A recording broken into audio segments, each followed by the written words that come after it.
welcome to today's episode of 10-Minute Marketing. I'm Sonja Crystal Williams, your host, and today joining me is Jessica Andersen. You can find her at jessicalandersen.com.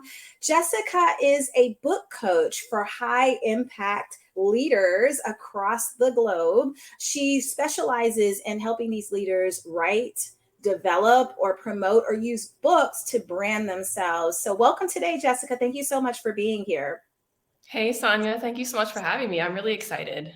Absolutely. So, Jessica, I'd love to first kind of just hear a little bit about your background. How does one get into book coaching, and then specifically with high impact leaders? Okay, good question. One gets into book coaching by starting off as a proofreader, like when you go to work in a restaurant and you start as the dishwasher and then you work your way up. Yep. It's sort of how my journey has been. I started as a humble proofreader and then I quickly moved into copy editing, and I found that my clients were asking me for higher and higher levels of editing. And these days, I feel my audience has shifted once again. So I'm actually moving into the book coaching space, as you alluded to. And that really means helping my clients through the actual writing process instead of the next process, which is editing. Okay. And how I got into that sort of genre that you mentioned with brand books, as I call them, and helping high impact leaders craft these books is my very first client. This was exactly the kind of book that she was making. She has since written, I think, 15 books, and they're all to do with her business, which is making money online and helping others do the same.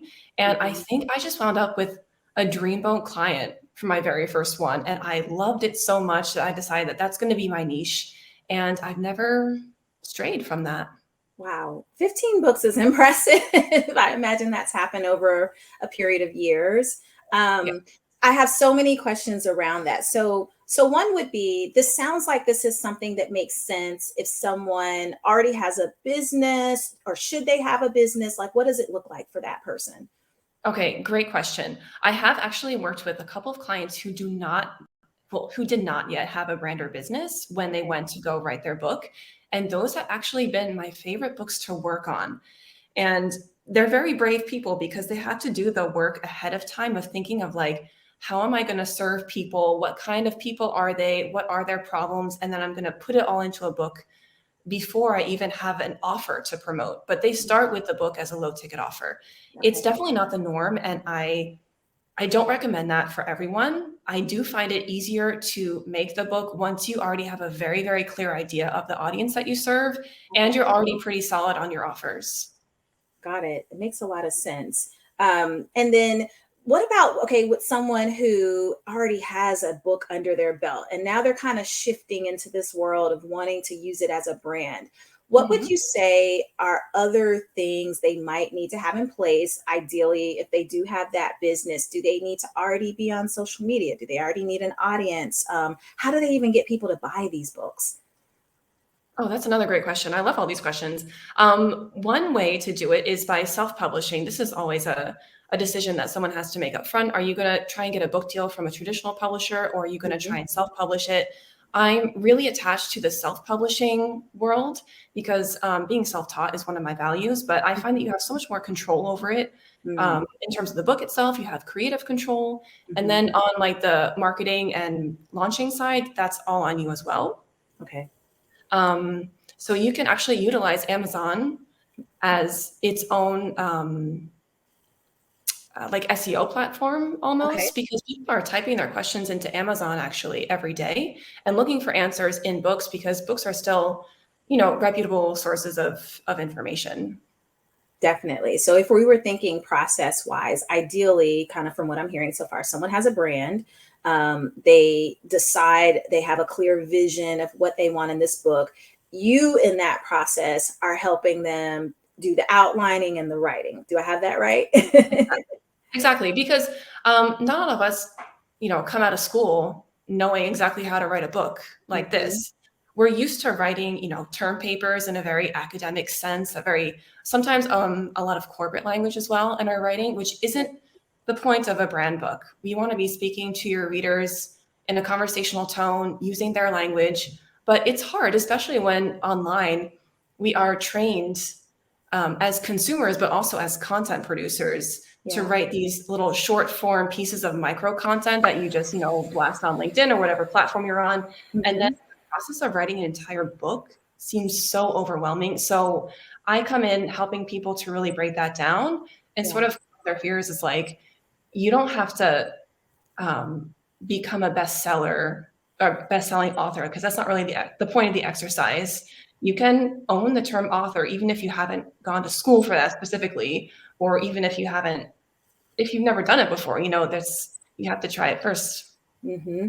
No, that makes so much sense. And even within your own niche, I've seen business owners who release books as part of their branding, and in their niche, they're known. You don't have to be the New York Times bestseller, the global bestseller, or anything like that. So that makes a lot of sense. Okay, so Jessica, you shared the story about how perfect that first client was and went on to publish 15 books.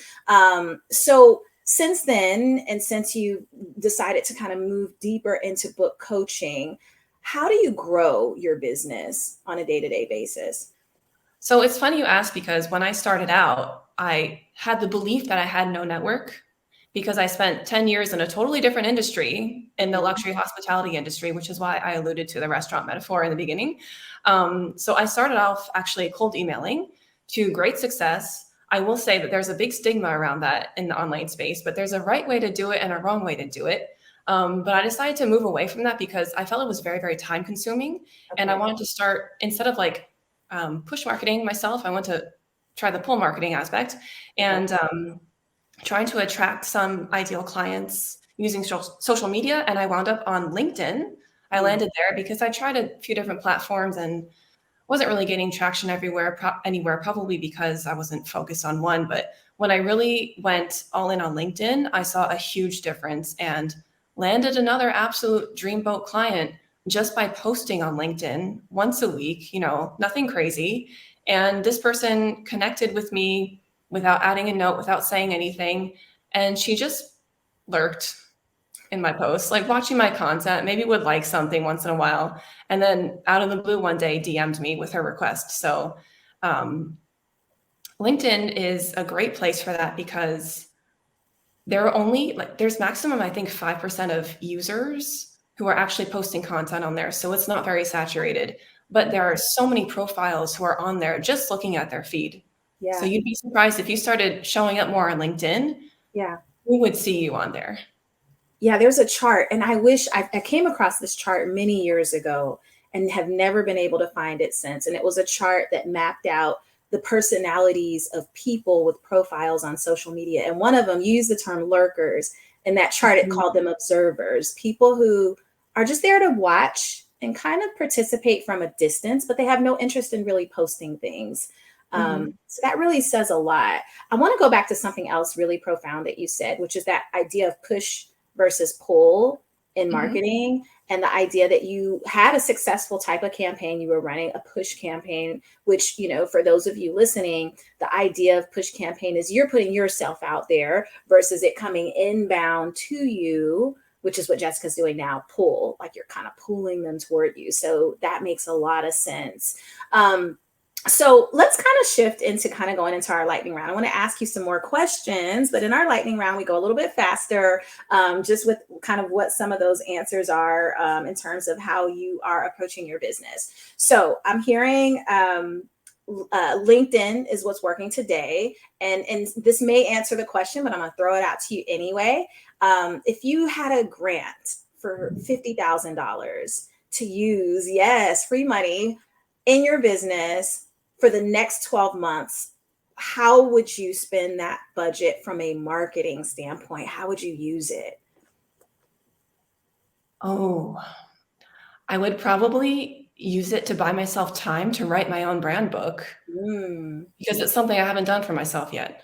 Yeah, that's huge. Good. Yeah. So gives you that time to write the brand book. And from the brand book, when you write that brand book, let's just say if you were using yourself, but I'm imagining you do this for clients, but with yourself, if you were putting kind of your marketing hat or this is what I want hat on, how do you distribute that book? Does it go straight to Amazon, or do you think about other places where you get it in front of people? Amazon is definitely my number one thing, I would say, because Since I have a website and a blog, I can get SEO traffic from Google. So definitely Amazon, and perhaps a book funnel as well, if I wanted to tie it into my other offers. Okay, very cool. Okay, what's most fulfilling about what you do, the services that you offer? Probably seeing the transformation of my own clients from being amazing at what they do in their fields to then becoming authors on top of it, and getting to see them add author on their little LinkedIn bio. That's Right. very exciting. It adds credibility, right? Absolutely, absolutely. And then people can go back to Amazon and really cross-reference it. It's a very real thing. So that's very cool. Deciding to kind of approach branding themselves with a book. What are some things, if someone were to do that, like what's the one or two pieces of advice you would give them if they were just kind of teasing out and trying to figure out and they were on the fence if they want to do it or not? Be super crystal clear on whom you're speaking to in your book.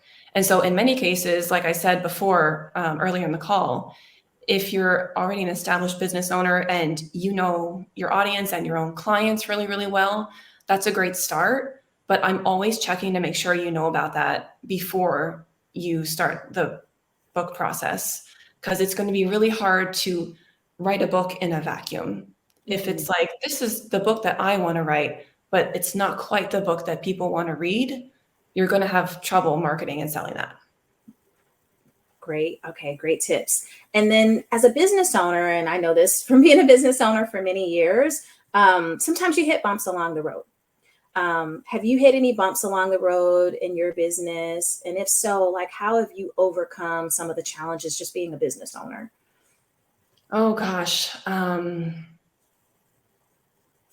Maybe there's a lot of isolation sometimes that I feel. One huge challenge that I have living in France is the time zones.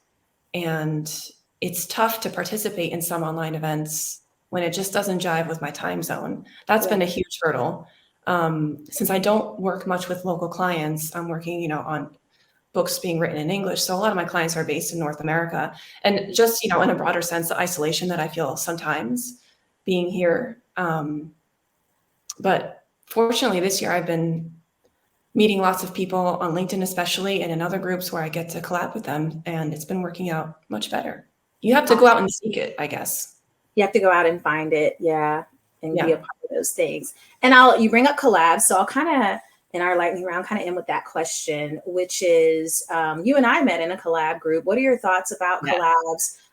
Is there value to them? And then just for listeners who just don't even know what a collab group is or how to become part of them, just what are your general thoughts on what it is and how you feel like it's benefited you? Yeah, I really love collabs. If you think about it in terms of, artists, when someone releases an album and they feature another artist who's really big at the time on a track, like that's an example of a collab right there. So we're sort of borrowing from that, or even like a late night show, right? Someone who's asking someone to be a guest on their show. In a way, that's also a collab.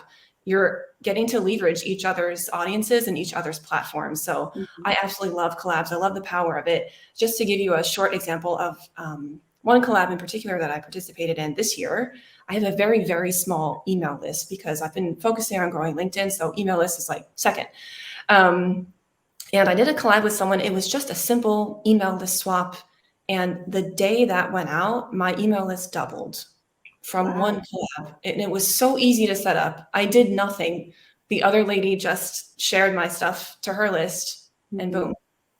Amazing. Yes. So very valuable. And just to kind of recap on the things that you all might be hearing, again, a lot of value, push versus pull marketing, cold emailing, moving into that evolution of cold emailing to using LinkedIn, to even participating in collabs and email swaps. And although some of those things might be second tier, for all of you listening, find out what your first tier is in terms of what channel you might want to put your energy into. And then you might have some secondary tiers that fall underneath that. So thank you so much, Jessica, for being willing to share what you do with us. Incredibly valuable, and as well as us peeking a little bit inside of your business and learning about your growth. Jessica, how can people find out more about your services as a book coach? Yeah, you can visit my website, jessicallandersen.com, and Andersen has S-E-N at the end. It's a funny Danish name. Yeah. Or even better, you can come find me on LinkedIn. It's the same name, and you can connect with me. I would really love that.